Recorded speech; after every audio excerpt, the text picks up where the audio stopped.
ഈശോ മിശിഹായ്ക്ക് സ്തുതിയായിരിക്കട്ടെ. Lumen Cristo 101 ദിവസം കൊണ്ട് ബൈബിൾ പുതിയ നിയമം വായിച്ചു തീർക്കുന്ന വചന പദ്ധതിയിലേക്ക് ഏവർക്കും സ്വാഗതം. ഇന്ന് ദിവസം 45. വിശുദ്ധ യോഹന്നാൻ എഴുതിയ പരിശുദ്ധ സുവിശേഷം 11ഉം 12ഉം അധ്യായങ്ങളാണ് നാം ഇന്ന് വായിക്കുന്നത്.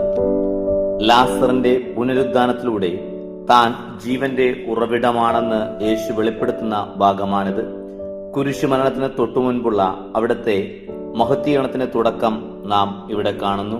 വിശുദ്ധ യോഹന്നാൻ എഴുതിയ പരിശുദ്ധ സുവിശേഷം അധ്യായം 11. ലാസറിന്റെ മരണം. ലാസർ എന്ന ഒരുവൻ രോഗബാധിതനായി. അവൻ മറിയത്തിന്റെയും അവളുടെ സഹോദരിയായ മർത്തായുടെയും ഗ്രാമമായ ബഥാനിയയിൽ നിന്നുള്ളവനായിരുന്നു. ഈ മറിയമാണ് സുഗന്ധതൈലം കൊണ്ട് കർത്താവിനെ പൂശുകയും തലമുടി കൊണ്ട് അവന്റെ പാദങ്ങൾ തുടയ്ക്കുകയും ചെയ്തത്. ഇവളുടെ സഹോദരൻ ലാസറാണ് രോഗബാധിതനായത്. കർത്താവെ, ഇതാ അങ്ങ് സ്നേഹിക്കുന്നവൻ രോഗിയായിരിക്കുന്നു എന്ന് പറയാൻ ആ സഹോദരിമാർ അവന്റെ അടുക്കിലേക്ക് ആളയച്ചു. അത് കേട്ടപ്പോൾ യേശു പറഞ്ഞു, ഈ രോഗം മരണത്തിൽ അവസാനിക്കുള്ളതല്ല, പ്രത്യുത ദൈവത്തിന്റെ മഹത്വത്തിനും അതുവഴി ദൈവപുത്രൻ മഹത്വപ്പെടുത്തുന്നതിനുമുള്ളതാണ്. യേശു മർത്തായെയും അവളുടെ സഹോദരിയെയും ലാസറിനെയും സ്നേഹിച്ചിരുന്നു. എങ്കിലും അവൻ രോഗിയായി എന്ന് കേട്ടിട്ടും യേശു താൻ താമസിച്ചിരുന്ന സ്ഥലത്ത് തന്നെ 2 ദിവസം കൂടി ചെലവഴിച്ചു. അനന്തരം അവൻ ശിഷ്യന്മാരോട് പറഞ്ഞു, നമുക്ക് വീണ്ടും യൂദായിലേക്ക് പോകാം. ശിഷ്യന്മാർ അവനോട് ചോദിച്ചു, ഗുരു, യഹൂദർ ഇപ്പോൾ തന്നെ നിന്നെ കല്ലെറിയാൻ അന്വേഷിക്കുകയായിരുന്നല്ലോ, എന്നിട്ട് വീണ്ടും അങ്ങോട്ട് പോവുകയാണോ? യേശു പ്രതിവദിച്ചു, പകലിന് 12 മണിക്കൂറല്ലേ? പകൽ നടക്കുന്നവൻ തട്ടി വീഴുന്നില്ല. ഈ ലോകത്തിന്റെ പ്രകാശം അവൻ കാണുന്നു. രാത്രി നടക്കുന്നവൻ തട്ടി വീഴുന്നു, കാരണം അവന് പ്രകാശമില്ല. ഇവ പറഞ്ഞ ശേഷം അവൻ തുടർന്നു, നമ്മുടെ സ്നേഹിതനായ ലാസർ ഉറങ്ങുകയാണ്, അവനെ ഉണർത്താൻ ഞാൻ പോകുന്നു. ശിഷ്യന്മാർ പറഞ്ഞു, കർത്താവെ, ഉറങ്ങുകയാണെങ്കിൽ അവൻ സൗഖ്യം പ്രാപിക്കും. യേശു അവന്റെ മരണത്തെക്കുറിച്ചാണ് സംസാരിച്ചത്, എന്നാൽ നിദ്രയുടെ വിശ്രമത്തെക്കുറിച്ചാണ് അവൻ പറഞ്ഞതെന്ന് അവർ വിചാരിച്ചു. അപ്പോൾ യേശു വ്യക്തമായി അവരോട് പറഞ്ഞു, ലാസർ മരിച്ചുപോയി. നിങ്ങൾ വിശ്വസിക്കേണ്ടതിന് ഞാൻ അവിടെ ഇല്ലാതിരുന്നതിനാൽ നിങ്ങളെ പ്രതി ഞാൻ സന്തോഷിക്കുന്നു. നമുക്ക് അവന്റെ അടുത്തേക്ക് പോകാം. ദീദിമോസ് എന്ന് വിളിക്കപ്പെടുന്ന തോമസ് അപ്പോൾ മറ്റു ശിഷ്യന്മാരോട് പറഞ്ഞു, അവനോടുകൂടെ മരിക്കാൻ നമുക്കും പോകാം. യേശു ഉദ്ധാനവും ജീവനും. ലാസർ സംസ്കരിക്കപ്പെട്ട് 4 ദിവസമായെന്ന് യേശു അവിടെ എത്തിയപ്പോൾ അറിഞ്ഞു. ബഥാനിയ ജെറുസലേമിനടുത്ത് ഏകദേശം 15 സ്തദാദിയോൺ അപ്പുറമായിരുന്നു അനേകം യഹൂദർ മർത്തായെയും മറിയത്തെയും അവരുടെ സഹോദരനെ പ്രതി ആശ്വസിപ്പിക്കാൻ വന്നിരുന്നു. യേശു വരുന്നുണ്ടെന്ന് കേട്ടപ്പോൾ മർത്ത ചെന്ന് അവനെ സ്വീകരിച്ചു. എന്നാൽ മറിയം വീട്ടിൽ തന്നെ ഇരുന്നു. മർത്ത യേശുവിനോട് പറഞ്ഞു, കർത്താവേ, നീ ഇവിടെ ഉണ്ടായിരുന്നെങ്കിൽ എന്റെ സഹോദരൻ മരിക്കുകയില്ലായിരുന്നു. എന്നാൽ നീ ചോദിക്കുന്നതെന്തും ദൈവം നിനക്ക് തരും എന്ന് എനിക്കറിയാം. യേശു അവളോട് പറഞ്ഞു, നിന്റെ സഹോദരൻ ഉയർത്തെഴുന്നേൽക്കും. മർത്ത അവനോട് പറഞ്ഞു, അന്തിമനാളിലെ ഉദ്ധാനത്തിൽ അവൻ ഉയർത്തെഴുന്നേൽക്കുമെന്ന് എനിക്കറിയാം. യേശു അവളോട് പറഞ്ഞു, ഞാനാകുന്നു ഉദ്ധാനവും ജീവനും. എന്നിൽ വിശ്വസിക്കുന്നവൻ മരിച്ചാലും ജീവിക്കും. അങ്ങനെ ജീവിക്കുകയും എന്നിൽ വിശ്വസിക്കുകയും ചെയ്യുന്നവൻ നിത്യമായി മരിക്കുകയില്ല. ഇത് നീ വിശ്വസിക്കുന്നുവോ? അവൾ പറഞ്ഞു, ഉവ്വ് കർത്താവേ, നീ ലോകത്തിലേക്ക് വരാനിരിക്കുന്ന ദൈവപുത്രനായ ക്രിസ്തുവാണെന്ന് ഞാൻ വിശ്വസിക്കുന്നു. യേശു കരയുന്നു. ഇത് പറഞ്ഞിട്ട് അവൾ പോയി തന്റെ സഹോദരിയായ മറിയത്തെ വിളിച്ചു, ഇതാ ഗുരു ഇവിടെയുണ്ട്, നിന്നെ വിളിക്കുന്നു എന്ന് സ്വകാര്യമായി പറഞ്ഞു. ഇത് കേട്ടയുടൻ അവൾ എഴുന്നേറ്റ് അവന്റെ അടുത്തേക്ക് ചെന്നു. യേശു അപ്പോഴും ഗ്രാമത്തിൽ പ്രവേശിച്ചിട്ടില്ലായിരുന്നു. മർത്ത കണ്ടുമുട്ടിയ സ്ഥലത്ത് തന്നെ അവൻ നിൽക്കുകയായിരുന്നു. മറിയം തിടുക്കത്തിൽ എഴുന്നേറ്റ് പുറത്തേക്ക് പോകുന്നത് കണ്ട് വീട്ടിൽ ആശ്വസിപ്പിച്ചുകൊണ്ടിരുന്ന യഹൂദർ അവളെ അനുഗമിച്ചു. അവൾ ശവകുടീരത്തെങ്കിൽ കരയാൻ പോവുകയാണെന്ന് അവർ വിചാരിച്ചു. മറിയം യേശു നിന്നിടത്തു നിന്ന് അവനെ കണ്ടപ്പോൾ കാൽക്കൽ വീണു പറഞ്ഞു, കർത്താവെ, നീ ഇവിടെ ഉണ്ടായിരുന്നെങ്കിൽ എന്റെ സഹോദരൻ മരിക്കുകയില്ലായിരുന്നു. അവളും അവളോടുകൂടെ വന്ന യഹൂദരും കരുന്നത് കണ്ടപ്പോൾ യേശു ആത്മാവിൽ നെടുവീർപ്പുകൊണ്ട് അസ്വസ്ഥനായി ചോദിച്ചു, അവനെ നിങ്ങൾ അടക്കിയിരിക്കുന്നത് എവിടെയാണ്? അവർ അവനോട് പറഞ്ഞു, കർത്താവെ, വന്ന് കാണുക. യേശു കണ്ണുനീർ പൊഴിച്ചു. അപ്പോൾ യഹൂദർ പറഞ്ഞു, നോക്കൂ, അവൻ എത്രമാത്രം അവനെ സ്നേഹിച്ചിരുന്നു. എന്നാൽ അവരിൽ ചിലർ പറഞ്ഞു, അന്നെന്റെ കണ്ണ് തുറന്ന ഈ മനുഷ്യന് ഇവനെ മരണത്തിൽ നിന്ന് രക്ഷിക്കാൻ കഴിയുമായിരുന്നില്ലേ? ലാസറിനെ ഉയർപ്പിക്കുന്നു. യേശു വീണ്ടും നെടുവീർപ്പിട്ടുകൊണ്ട് ശവകുടീരത്തെങ്കിൽ വന്നു. അതൊരു ഗുഹയായിരുന്നു. അതിന്മേൽ ഒരു കല്ല് വെച്ചിരുന്നു. യേശു പറഞ്ഞു, കല്ലെടുത്ത് മാറ്റുവിൻ. മരിച്ച ആളുടെ സഹോദരിയായ മർത്ത പറഞ്ഞു, ഇപ്പോൾ ദുർഗന്ധമുണ്ടായിരിക്കും. ഇത് 4-ാം ദിവസമാണ്. യേശു അവളോട് ചോദിച്ചു, വിശ്വസിച്ചാൽ നീ ദൈവമഹത്വം ദർശിക്കുമെന്ന് ഞാൻ നിന്നോട് പറഞ്ഞില്ലേ? അപ്പോൾ അവർ കല്ലെടുത്ത് മാറ്റി. യേശു കണ്ണുകൾ ഉയർത്തി പറഞ്ഞു, പിതാവേ, അങ്ങ് എന്നെ ശ്രവിച്ചതിനാൽ ഞാൻ അങ്ങേക്ക് നന്ദി പറയുന്നു. അങ്ങ് എന്നെ എപ്പോഴും ശ്രവിക്കുമെന്നും എനിക്കറിയാം. എന്നാൽ എന്നെ അയച്ചവന് അവിടെ നിന്നാണ് ചുറ്റും നിൽക്കുന്ന ജനക്കൂട്ടം വിശ്വസിക്കുന്നതിന് വേണ്ടിയാണ് ഞാനിത് പറയുന്നത്. ഇത് പറഞ്ഞിട്ട് അവൻ ഉച്ചത്തിൽ വിളിച്ചു പറഞ്ഞു, ലാസറെ പുറത്തു വരിക. അപ്പോൾ മരിച്ചവൻ പുറത്തു വന്നു. അവന്റെ കൈകാലുകൾ നാടകൾ കൊണ്ട് ബന്ധിക്കപ്പെട്ടും മുഖം കച്ച കൊണ്ടും ആവരണം ചെയ്യപ്പെട്ടുമിരുന്നു. യേശു അവരോട് പറഞ്ഞു, അവന്റെ കെട്ടുകൾ അഴിക്കുവിൻ, അവൻ പോകട്ടെ. യേശുവിനെ വധിക്കാൻ ആലോചന. മറിയത്തിന്റെ അടുക്കൽ വന്നിരുന്ന യഹൂദരിൽ വളരെ പേർ അവൻ പ്രവർത്തിച്ചവ കണ്ട് അവനിൽ വിശ്വസിച്ചു. എന്നാൽ അവരിൽ ചിലർ ചെന്ന് യേശു പ്രവർത്തിച്ച കാര്യങ്ങൾ ഫരിസേയരോട് പറഞ്ഞു. അപ്പോൾ പുരോഹിത പ്രമുഖന്മാരും ഫരിസേയരും ആലോചന സംഘം വിളിച്ചു കൂട്ടി പറഞ്ഞു, നാം എന്താണ് ചെയ്യേണ്ടത്? ഈ മനുഷ്യൻ വളരെയധികം അടയാളങ്ങൾ പ്രവർത്തിക്കുന്നല്ലോ. അവനെ നാം ഇങ്ങനെ വീട്ടിൽ എല്ലാവരും അവൻ വിശ്വസിക്കും.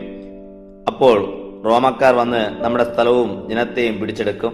അവരിൽ ഒരുവനും ആ വാർത്ത പ്രധാന പുരോഹിതനുമായ കയഫാസ് പറഞ്ഞു, നിങ്ങൾക്ക് ഒന്നും അറിഞ്ഞുകൂടാ. ജനം മുഴുവൻ നശിക്കാതിരിക്കാനായി അവർക്ക് വേണ്ടി ഒരുവൻ മരിക്കുന്നത് യുക്തമാണെന്ന് നിങ്ങൾ മനസ്സിലാക്കുന്നുമില്ല. അവൻ ഇത് സ്വമേധയാ പറഞ്ഞതല്ല. പ്രത്യുത ആ വർഷത്തെ പ്രധാന പുരോഹിതൻ എന്ന നിലയിൽ ജനത്തിനു വേണ്ടി യേശു മരിക്കേണ്ടിയിരിക്കുന്നുവെന്ന് പ്രവചിക്കുകയായിരുന്നു. ജനത്തിനു വേണ്ടി മാത്രമല്ല, ചിതറിക്കിടക്കുന്ന ദൈവമക്കളെ ഒരുമിച്ച് കൂടുന്നതിനു വേണ്ടിയും അന്നു മുതൽ അവനെ വധിക്കാൻ അവർ ആലോചിച്ചു കൊണ്ടിരുന്നു. അതുകൊണ്ട് യേശു പിന്നീടൊരിക്കലും യഹൂദരുടെ ഇടയിൽ പരസ്യമായി സഞ്ചരിച്ചില്ല. അവൻ അവിടെ നിന്ന് പോയി മരുഭൂമിക്കടുത്തുള്ള എഫ്രായിം പട്ടണത്തിൽ ശിഷ്യന്മാരടുത്ത് വസിച്ചു. യഹൂദരുടെ പെസഹ തിരുനാൾ അടുത്തിരുന്നു. ഗ്രാമങ്ങളിൽ നിന്ന് വളരെ പേർ തങ്ങളെ തന്നെ ശുദ്ധീകരിക്കുന്നതിന് പെസഹായ്ക്ക് മുമ്പേ ജെറുസലേമിലേക്ക് പോയി. അവർ യേശുവിനെ അന്വേഷിച്ചുകൊണ്ട് ദേവാലയത്തിൽ വെച്ച് പരസ്പരം ചോദിച്ചു, നിങ്ങൾ എന്ത് വിചാരിക്കുന്നു? അവൻ തിരുനാളിന് വരികയില്ലെന്നോ? അവൻ എവിടെയാണെന്ന് ആർക്കെങ്കിലും വിവരം ലഭിച്ചാൽ അവനെ ബന്ധിക്കേണ്ടതിന് തങ്ങൾ അറിയിക്കണമെന്ന് പുരോഹിത പ്രമുഖന്മാരും ഫരിസേയരും കൽപ്പന കൊടുത്തിരുന്നു. വിശുദ്ധ യോഹന്നാൻ എഴുതിയ പരിശുദ്ധ സുവിശേഷം അധ്യായം 12. തൈലാഭിഷേകം. മരിച്ചവരിൽ നിന്ന് താൻ ഉയർപ്പിച്ച ലാസർ താമസിച്ചിരുന്ന ബഥാനിയിലേക്ക് പെസഹായ്ക്ക് 6 ദിവസം മുൻപ് യേശു വന്നു. അവർ അവന് അത്താഴം ഒരുക്കി. മർത്ത പരിചരിച്ചു. അവനോടുകൂടെ ഭക്ഷണത്തിലിരുന്നവരിൽ ഒരാൾ ലാസറായിരുന്നു. അപ്പോൾ മറിയം വിലയേറിയതും ശുദ്ധവുമായ ഒരു കുപ്പി നാർദിൻ സുഗന്ധ തൈലമെടുത്ത് യേശുവിന്റെ പാദങ്ങളിൽ പൂശുകയും തലമുടി കൊണ്ട് അവന്റെ പാദങ്ങൾ തുടയ്ക്കുകയും ചെയ്തു. തൈലത്തിന്റെ മരുമണം കൊണ്ട് വീട് നിറഞ്ഞു. അവന്റെ ശിഷ്യന്മാരിൽ ഒരുവനും അവനെ ഒറ്റിക്കൊടുക്കാനിരിക്കുന്നതിനുമായ യൂദാസ് കറിയാത്ത പറഞ്ഞു, എന്തുകൊണ്ട് ഈ തൈലം 300 ദനാറയ്ക്ക് വിറ്റ് ദരിദ്രർക്ക് കൊടുത്തില്ല? ഇത് പറഞ്ഞത് അവന് ദരിദ്രരോട് പരിഗണന ഉണ്ടായിരുന്നത് കൊണ്ടല്ല, പ്രത്യുത അവൻ കള്ളനായിരുന്നത് കൊണ്ടും പണസഞ്ചി അവന്റെ കയ്യിലിരുന്നത് കൊണ്ടും അതിൽ വീഴുന്നതിൽ നിന്ന് അവൻ എടുത്തു മാറ്റിയിരുന്നത് കൊണ്ടുമാണ്. അപ്പോൾ യേശു പറഞ്ഞു, അവളെ തടയേണ്ട. എന്റെ മൃതസംസ്കാര ദിനത്തിനായി അവൾ ഇത് ചെയ്തിരിക്കുന്നു. ദരിദ്രർ എപ്പോഴും നിങ്ങളോട് കൂടെയുണ്ട്, ഞാൻ എപ്പോഴും ഉണ്ടായിരിക്കുകയില്ല. അവനവിടെ ഉണ്ടായിരുന്നറിഞ്ഞ് വലിയൊരു ഗണം യഹൂദർ അവിടേക്ക് വന്നു. അവൻ വന്നത് യേശുവിന്റെ ഉദ്ദേശം മാത്രമല്ല, അവൻ മരിച്ചവരിൽ നിന്ന് ഉയർപ്പിച്ച ലാസറിനെ കാണാൻ കൂടിയാണ്. ലാസറിനെ കൂടി കൊല്ലാൻ പുരോഹിത പ്രമുഖന്മാർ ആലോചിച്ചു. എന്തെന്നാൽ അവൻ നിമിത്തം യഹൂദരിൽ വളരെ പേർ അവരെ വിട്ട് യേശുവിൽ വിശ്വസിച്ചിരുന്നു. രാജകീയ പ്രവേശം. അടുത്ത ദിവസം തിരുനാളിന് വന്നുകൂടിയ ഒരു വലിയ ജനക്കൂട്ടം യേശു ജെറുസലേമിലേക്ക് വരുന്നത് കേട്ട് ഈന്തപ്പനയോലകൾ എടുത്തുകൊണ്ട് അവനെ എതിരേൽക്കാൻ പുറപ്പെട്ടു.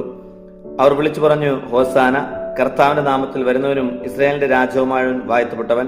യേശുവാകട്ടെ എഴുതപ്പെട്ടിരിക്കുന്ന പോലെ ഒരു കൈതക്കുട്ടിയെ കണ്ട് അതിന്റെ പുറത്ത് കയറിയിരുന്നു. സിയോൻ പുത്രി, ഭയപ്പെടേണ്ട, ഇതാ നിന്റെ രാജാവ് കഴുതക്കുട്ടിയുടെ പുറത്ത് എഴുന്നള്ളുന്നു. അവന്റെ ശിഷ്യന്മാർക്ക് ആദ്യം ഇത് മനസ്സിലായില്ല. എന്നാൽ യേശു മഹത്വം പ്രാപിച്ചപ്പോൾ അവനെപ്പറ്റി ഇക്കാര്യങ്ങൾ എഴുതപ്പെട്ടിരുന്നെന്നും അവനു വേണ്ടി ഇവയെല്ലാം ചെയ്തിരുന്നെന്നും അവർ അനുസ്മരിച്ചു. ലാസറിനെ കല്ലറയിൽ നിന്ന് വിളിക്കുകയും മരിച്ചവരിൽ നിന്ന് ഉയർപ്പിക്കുകയും ചെയ്തപ്പോൾ അവനോടൊപ്പം ഉണ്ടായിരുന്ന ജനക്കൂട്ടം അവന് സാക്ഷി നൽകിയിരുന്നു. അവൻ ഈ ധാരാളം പ്രവർത്തിച്ചെന്ന് കേട്ടത് കൊണ്ടുവന്ന ജനക്കൂട്ടം അവനെ സ്വീകരിക്കാൻ വന്നത്. അപ്പോൾ ഫരിസേയർ പരസ്പരം പറഞ്ഞു, നമുക്കൊന്നും ചെയ്യാൻ കഴിയുന്നില്ലെന്ന് കാണുന്നില്ലേ? നോക്കൂ, ലോകം അവന്റെ പിന്നാലെ പോയി കഴിഞ്ഞു. ഗ്രീക്കുകാർ യേശുവിനെ തേടുന്നു. തിരുനാളിൽ ആരാധിക്കാൻ വന്നവരിൽ ഏതാനും ഗ്രീക്കുകാരും ഉണ്ടായിരുന്നു. ഇവർ ഗലീലയിലെ ബേത്സദയിൽ നിന്നുള്ള ഫിലിപ്പോസിന്റെ അടുക്കൽ ചെന്ന് പറഞ്ഞു, പ്രഭു, ഞങ്ങൾ യേശുവിനെ കാണാൻ ആഗ്രഹിക്കുന്നു. ഫിലിപ്പോസ് പോയി അന്ത്രയോസിന് പറഞ്ഞു. അന്ത്രയോസും ഫിലിപ്പോസും കൂടി യേശുവിനെ വിവരം അറിയിച്ചു. യേശു പ്രതിവചിച്ചു, മനുഷ്യപുത്രൻ മഹത്വപ്പെടാനുള്ള മണിക്കൂർ ആഗതമായിരിക്കുന്നു. സത്യം സത്യമായി ഞാൻ നിങ്ങളോട് പറയുന്നു, ഗോതമ്പ് മണി നിലത്ത് വീണ് അഴിയുന്നില്ലെങ്കിൽ അത് അതേപടി ഇരിക്കും. അഴിയുന്നെങ്കിലോ അത് ഏറെ ഫലം പുറപ്പെടുവിക്കും. തന്റെ ജീവനെ സ്നേഹിക്കുന്നവൻ അത് നഷ്ടപ്പെടുത്തുന്നു. ഈ ലോകത്തിൽ തന്റെ ജീവനെ വെറുക്കുന്നവൻ നിത്യജീവനിലേക്ക് അത് കാത്തു സൂക്ഷിക്കും. എന്നെ ശുശ്രൂഷിക്കാൻ ആഗ്രഹിക്കുന്നവൻ എന്നെ അനുഗമിക്കട്ടെ. അപ്പോൾ ഞാൻ ആയിരിക്കുന്നിടത്ത് എന്റെ ശുശ്രൂഷകനും ആയിരിക്കും. എന്നെ ശുശ്രൂഷിക്കുന്നവനെ പിതാവ് ബഹുമാനിക്കും. മനുഷ്യപുത്രൻ ഉയർത്തപ്പെടണം. ഇപ്പോൾ എന്റെ ആത്മാവ് അസ്വസ്ഥമായിരിക്കുന്നു. ഞാൻ എന്ത് പറയേണ്ടു? പിതാവേ, ഈ മണിക്കൂറിൽ നിന്ന് എന്നെ രക്ഷിക്കണമേ. അല്ല, ഇതിനു വേണ്ടിയാണല്ലോ ഈ മണിക്കൂറിലേക്ക് ഞാൻ വന്നത്. പിതാവേ, അങ്ങയുടെ നാമം മഹത്വപ്പെടുത്തണമേ. അപ്പോൾ സ്വർഗത്തിൽ നിന്ന് ഒരു സ്വരമുണ്ടായി, ഞാൻ മഹത്വപ്പെടുത്തിയിരിക്കുന്നു, ഇനിയും മഹത്വപ്പെടുത്തും. അവിടെ നിന്നിരുന്ന ഒരു ജനക്കൂട്ടം ഇത് കേട്ടിട്ട് ഇടിമുഴക്കമുണ്ടായി എന്ന് പറഞ്ഞു. എന്നാൽ ചിലർ, ഒരു മാലാഖ അവനോട് സംസാരിച്ചു എന്നും യേശു പറഞ്ഞു. ഈ സ്വരമുണ്ടായത് എനിക്ക് വേണ്ടിയല്ല, നിങ്ങൾക്ക് വേണ്ടിയാണ്. ഇപ്പോഴാണ് ഈ ലോകത്തിന്റെ ന്യായവിധി. ഇപ്പോൾ ലോകത്തിന്റെ അധികാരി പുറന്തള്ളപ്പെടും.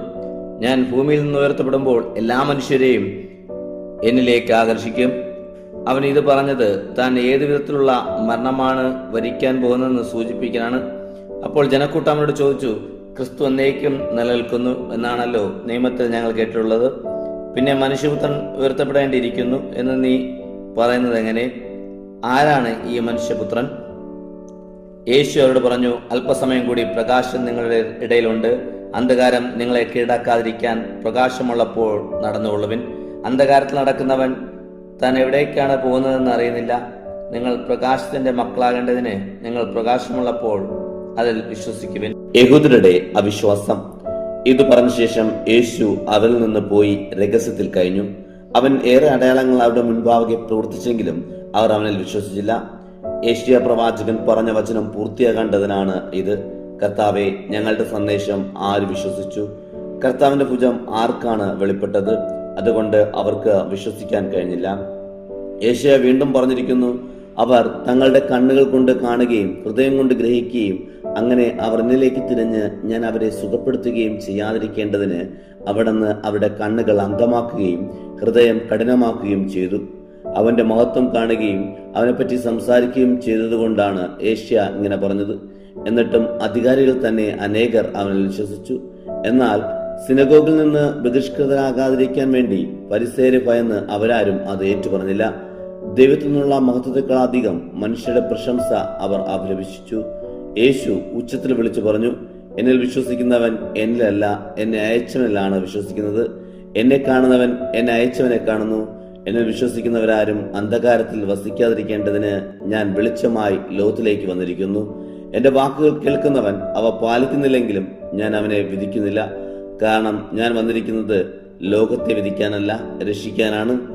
എന്നാൽ എന്നെ നിരസിക്കുകയും എന്റെ വാക്കുകൾ തിരസ്കരിക്കുകയും ചെയ്യുന്നവന് ഒരു വിധികർത്താവുണ്ട്. ഞാൻ പറഞ്ഞ വചനം തന്നെ അന്തിമനാളിൽ അവനെ വിധിക്കും. എന്നാൽ ഞാൻ സ്വമേധയല്ല സംസാരിച്ചത്. ഞാൻ എന്ത് പറയണം, എന്ത് സംസാരിക്കണമെന്ന് എന്നെ അയച്ച പിതാവ് തന്നെ എനിക്ക് കൽപ്പന നൽകിയിരിക്കുന്നു. അവിടുത്തെ കൽപ്പന നിത്യജീവനാണെന്ന് ഞാൻ അറിയുന്നു. അതിനാൽ ഞാൻ പറയുന്നതെല്ലാം പിതാവ് എന്നോട് കൽപ്പിച്ചതുപോലെ തന്നെയാണ്. ഇന്നത്തെ വായന ഇവിടെ അവസാനിക്കുമ്പോൾ മണ്ണിൽ വീണഴിയുന്ന ഗോതമ്പ് മണി ഫലം നൽകുന്നത് പോലെ മരണത്തെ കീഴടക്കിയ ക്രിസ്തു നമുക്ക് നിത്യജീവൻ നൽകുന്നു. ലോകത്തിന്റെ പ്രകാശമായ അവിടുത്തെ വിശ്വാസത്തോടെ അനുഗമിക്കാൻ ഈ വചനങ്ങൾ നമ്മെ പഠിപ്പിക്കുന്നു. ദൈവത്തിന് മഹത്വം.